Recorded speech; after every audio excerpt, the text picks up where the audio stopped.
Self-Help, with Illustrations of Conduct and Perseverance, by Samuel Smiles. Section 29, Chapter 11, Self-Culture, Facilities and Difficulties, Part 2. It is the use we make of the powers entrusted to us, which constitutes our only just claim to respect. He who employs his one talent aright is as much to be honored as he to whom 10 talents have been given. There is really no more personal merit attaching to the possession of superior intellectual powers than there is in the succession to a large estate.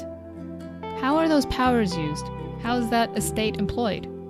The mind may accumulate large stores of knowledge without any useful purpose, but the knowledge must be allied to goodness and wisdom, and embodied in upright character, else it is not.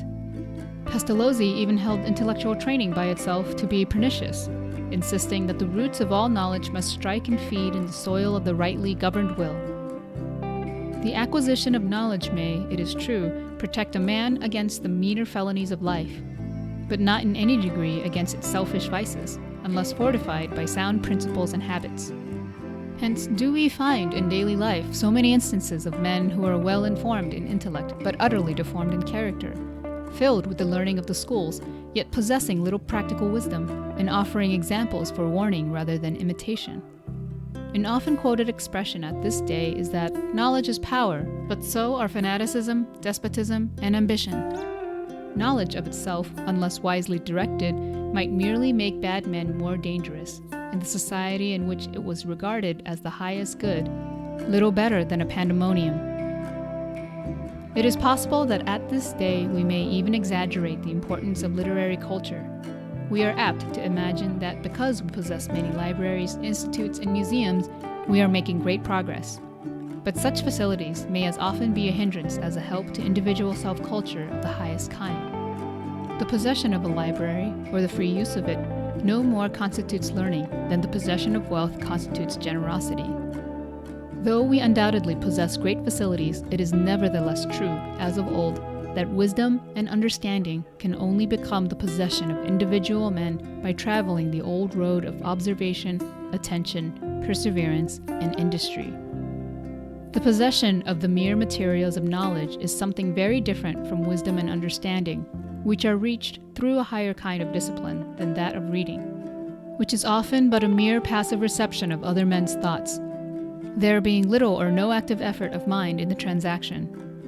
Then how much of our reading is but the indulgence of a sort of intellectual dram drinking, imparting a grateful excitement for the moment, without the slightest effect in improving and enriching the mind, or building up the character?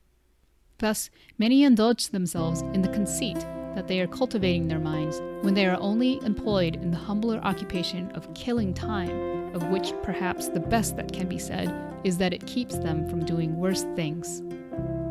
It is also to be borne in mind that the experience gathered from books, though often valuable, is but of the nature of learning, whereas the experience gained from actual life is of the nature of wisdom, and a small store of the latter is worth vastly more than any stock of the former. Lord Bolingbroke truly said that whatever study tends neither directly nor indirectly to make us better men and citizens is at best but a specious and ingenious sort of idleness, and the knowledge we acquire by it only a creditable kind of ignorance, nothing more. Useful and instructive though good reading may be, it is yet only one mode of cultivating the mind, and is much less influential than practical experience and good example in the formation of character. There were wise, valiant, and true-hearted men bred in England, long before the existence of a reading public. Magna Carta was secured by men who signed the deed with their marks. Though altogether unskilled in the art of deciphering the literary signs by which principles were denominated upon paper, they yet understood and appreciated, and boldly contended for, the things themselves. Thus, the foundations of English liberty were laid by men who, though illiterate, were nevertheless of the very highest stamp of character. And it must be admitted that the chief object of culture is not merely to fill the mind with other men's thoughts, and to be the passive recipient of their impressions of things, but to enlarge our individual intelligence and render us more useful and efficient workers in the sphere of life to which we may be called. Many of our most energetic and useful workers have been but sparing readers. Brindley and Stevenson did not learn to read and write until they reached manhood, and yet they did great works and lived manly lives. John Hunter could barely read or write when he was 20 years old, though he could make tables and chairs with any carpenter in the trade. "I never read," said the great physiologist when lecturing before his class, "this," pointing to some part of the subject before him. "This is the work that you must study if you wish to become eminent in your profession." When told that one of his contemporaries had charged him with being ignorant of the dead languages, he said, "I would undertake to teach him that on the dead body which he never knew in any language, dead or living." It is not, then, how much a man may know that is of importance, but the end and purpose for which he knows it. The object of knowledge should be to mature wisdom and improve character, to render us better, happier, and more useful, more benevolent, more energetic, and more efficient in the pursuits of every high purpose in life. When people once fall into the habit of admiring and encouraging ability as such, without reference to moral character, and religious and political opinions are the concrete form of moral character, they are on the highway to all sorts of degradation. We must ourselves be and do, and not rest satisfied merely with reading and meditating over what other men have been and done. Our best light must be made life, and our best thought action. At least we ought to be able to say, as Richter did, "I have made as much out of myself as could be made of the stuff, and no man should require more. For it is every man's duty to discipline and guide himself, with God's help, according to his responsibilities and the faculties with which he has been endowed." Self-discipline and self-control are the beginnings of practical wisdom, and these must have their root in self-respect. Hope springs from it, hope, which is the companion of power and the mother of success. For whoso hopes strongly has within him the gift of miracles. The humblest may say, "To respect myself, to develop myself, this is my true duty in life. An integral and responsible part of the great system of society, I owe it to society and to its author not to degrade or destroy either my body, mind, or instincts. On the contrary, I am bound to the best of my power to give to those parts of my constitution the highest degree of perfection possible. I am not only to suppress the evil, but to evoke the good elements in my nature. And as I respect myself, so am I equally bound to respect others, as they on their part are bound to respect me. Hence, mutual respect, justice, and order, of which law becomes the written record and guarantee. Self-respect is the noblest garment with which a man may clothe himself, the most elevating feeling with which the mind can be inspired. One of Pythagoras' wisest maxims, in his golden verses, is that with which he enjoins the pupil to reverence himself. Borne up by this high idea, he will not defile his body by sensuality, nor his mind by servile thoughts. This sentiment, carried into daily life, will be found at the root of all the virtues: cleanliness, sobriety, chastity, morality, and religion. The pious and just honoring of ourselves, said Milton, may be thought the radical moisture and fountainhead from whence every laudable and worthy enterprise issues forth. To think meanly of oneself is to sink in one's own estimation as well as in the estimation of others. And as the thoughts are, so will the acts be. Man cannot aspire if he look down. If he will rise, he must look up. The very humblest may be sustained by the proper indulgence of this feeling. Poverty itself may be lifted and lighted up by self-respect. And it is truly a noble sight to see a poor man hold himself upright amidst his temptations, and refuse to demean himself by low actions. One way in which self-culture may be degraded is by regarding it too exclusively as a means of getting on. Viewed in this light, it is unquestionable that education is one of the best investments of time and labor. In any line of life, intelligence will enable a man to adapt himself more readily to circumstances, suggest improved methods of working, and render him more apt, skilled and effective in all respects.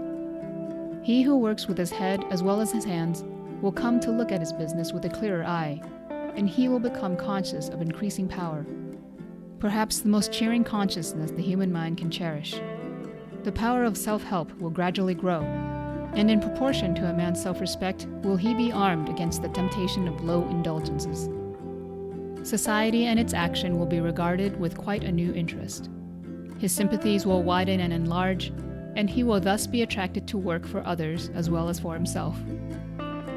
Self-culture may not, however, end in eminence, as in the numerous instances above cited. The great majority of men in all times, however enlightened, must necessarily be engaged in the ordinary avocations of industry, and no degree of culture which can be conferred upon the community at large will ever enable them, even were it desirable, which it is not, to get rid of the daily work of society, which must be done. But this, we think, may also be accomplished. We can elevate the condition of labor by allying it to noble thoughts, which confer a grace upon the lowliest as well as the highest rank. For no matter how poor or humble a man may be, the great thinker of this and other days may come in and sit down with him, and be his companion for the time, though his dwelling be the meanest hut. It is thus that the habit of well-directed reading may become a source of the greatest pleasure and self-improvement, and exercise a gentle coercion, with the most beneficial results, over the whole tenor of man's character and conduct. And even though self-culture may not bring wealth, it will, at all events, give one the companionship of elevated thoughts. A nobleman once contemptuously asked of a sage, "What have you got by all your philosophy?" "At least I have got society and myself," was the wise man's reply. But many are apt to feel despondent and become discouraged in the work of self-culture because they do not get on in the world so fast as they think they deserve to do. Having planted their acorn, they expect to see it grow into an oak at once. They have perhaps looked upon knowledge in the light of a marketable commodity, and are consequently mortified because it does not sell as they expected it would do. Mr. Tremenhere, in one of his education reports for 1840-41, states that a schoolmaster in Norfolk, finding his school rapidly falling off, made inquiry into the cause, and ascertained that the reason given by the majority of the parents for withdrawing their children was that they had expected education was to make them better off than they were before, but that having found it had done them no good, they had taken their children from school and would give themselves no further trouble about education. The same low idea of self-culture is but too prevalent in other classes, and is encouraged by the false views of life which are always more or less current in society. But to regard self-culture either as a means of getting past others in the world, or of intellectual dissipation and amusement, rather than as a power to elevate the character and expand the spiritual nature, is to place it on a very low level. To use the words of Bacon, knowledge is not a shop for profit or sale, but a rich storehouse for the glory of the Creator and the relief of man's estate. It is doubtless most honorable for a man to labor to elevate himself, and to better his condition in society, but this is not to be done at the sacrifice of himself. To make the mind the mere drudge of the body is putting it to a very servile use, and to go about whining and bemoaning our pitiful lot because we fail in achieving that success in life, which, after all, depends rather upon habits of industry and attention to business details than upon knowledge, is the mark of a small and often of a sour mind. Such a temper cannot better be reproved than in the words of Robert Southey, who thus wrote to a friend who sought his counsel, "I would give you advice if it could be of use, but there is no curing those who choose to be diseased. A good man and a wise man may at times be angry with the world, at times grieved for it. But be sure no man was ever discontented with the world if he did his duty in it. If a man of education, who has health, eyes, hands, and leisure, wants an object, it is only because God Almighty has bestowed all these blessings upon a man who does not deserve them." Another way in which education may be prostituted is by employing it as a mere means of intellectual dissipation and amusement. Many are the ministers to this taste in our time. There is almost a mania for frivolity and excitement, which exhibits itself in many forms in our popular literature. To meet the public taste, our books and periodicals must now be highly spiced, amusing and comic, not disdaining slang, and illustrative of breaches of all laws, human and divine. Douglas Jerrold once observed of this tendency, "I am convinced the world will get tired, at least I hope so, of this eternal guffaw of all things. After all, life has something serious in it. It cannot be all a comic history of humanity. Some men would, I believe, write a comic sermon on the Mount. Think of a comic history of England, the drollery of Alfred, the fun of Sir Thomas More, the farce of his daughter, begging the dead head and clasping it in her coffin on her bosom.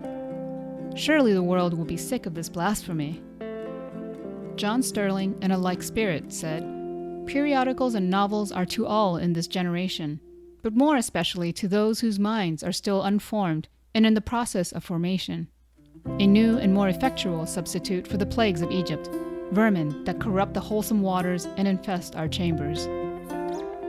As a rest from toil and a relaxation from graver pursuits, the perusal of a well-written story by a writer of genius is a high intellectual pleasure, and it is a description of literature to which all classes of readers, old and young, are attracted as by a powerful instinct, nor would we have any of them debarred from its enjoyment in a reasonable degree. But to make it the exclusive literary diet, as some do, to devour the garbage with which the shelves of circulating libraries are filled, and to occupy the greater portion of the leisure hours in studying the preposterous pictures of human life which so many of them present, is worse than waste of time. It is positively pernicious. The habitual novel reader indulges in fictitious feelings so much that there is great risk of sound and healthy feeling becoming perverted or benumbed. "I never go to hear a tragedy," said a gay man once to the Archbishop of York. "It wears my heart out." The literary pity evoked by fiction leads to no corresponding action. The susceptibilities which it excites involve neither inconvenience nor self-sacrifice, so that the heart that is touched too often by the fiction may at length be insensible to the reality. The steel is gradually rubbed out of the character, and it insensibly loses its vital spring. "Drawing fine pictures of virtue in one's mind," said Bishop Butler, "is so far from necessarily or certainly conducive to form a habit of it in him who thus employs himself, that it may even harden the mind in a contrary course, and render it gradually more insensible. Amusement in moderation is wholesome, and to be commended, but amusement in excess vitiates the whole nature, and is a thing to be carefully guarded against. The maxim is often quoted of, 'All work and no play makes Jack a dull boy,' but all play and no work makes him something greatly worse. Nothing can be more hurtful to a youth than to have his soul sodden with pleasure. The best qualities of his mind are impaired. Common enjoyments become tasteless. His appetite for the higher kind of pleasures is vitiated. And when he comes to face the work and the duties of life, the result is usually aversion and disgust. Fast men waste and exhaust the powers of life, and dry up the sources of true happiness. Having forestalled their spring, they can produce no healthy growth of either character or intellect. A child without simplicity, a maiden without innocence, a boy without truthfulness, are not more piteous sights than the man who has wasted and thrown away his youth in self-indulgence.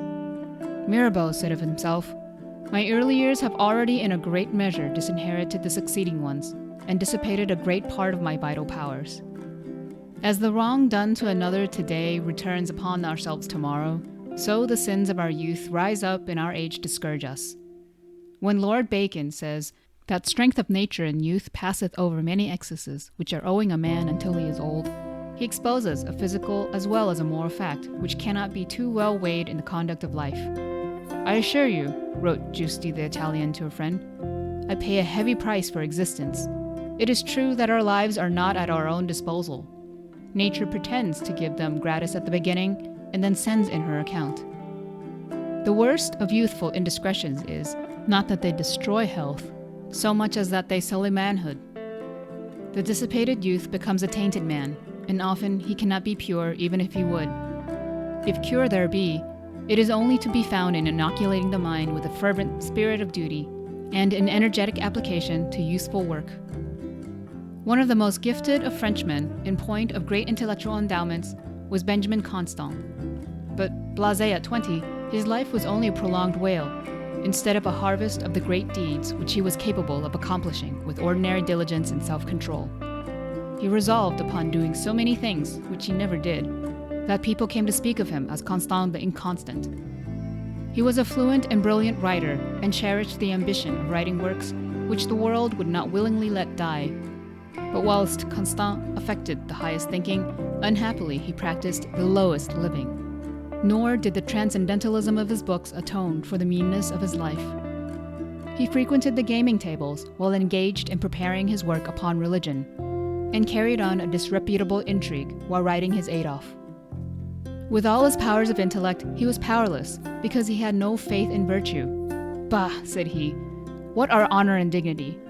The longer I live, the more clearly I see there is nothing in them." It was the howl of a miserable man. He described himself as but ashes and dust. "I pass," said he, like a shadow over the earth, accompanied by misery and ennui. He wished for Voltaire's energy, which he would rather have possessed than his genius. But he had no strength of purpose, nothing but wishes. His life, prematurely exhausted, had become but a heap of broken links. He spoke of himself as a person with one foot in the air. He admitted that he had no principles and no moral consistency. Hence, with his splendid talents, he contrived to do nothing, and after living many years miserable, he died, worn out and wretched. The career of Augustin Thierry, the author of the History of the Norman Conquest, affords an admirable contrast to that of Constant. His entire life presented a striking example of perseverance, diligence, self-culture, and untiring devotion to knowledge. In the pursuit, he lost his eyesight, lost his health, but never lost his love of truth. When so feeble that he was carried from room to room like a helpless infant in the arms of a nurse, his brave spirit never failed him. And blind and helpless though he was, he concluded his literary career in the following noble words: "If, as I think, the interest of science is counted in the number of great national interests, I have given my country all that the soldier, mutilated on the field of battle, gives her. Whatever may be the fate of my labors, this example, I hope, will not be lost.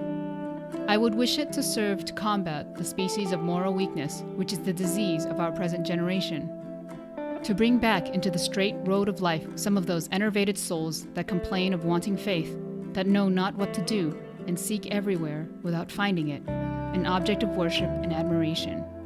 Why say with so much bitterness that in the world, constituted as it is, there is no air for all lungs, no employment for all minds? Is not calm and serious study there?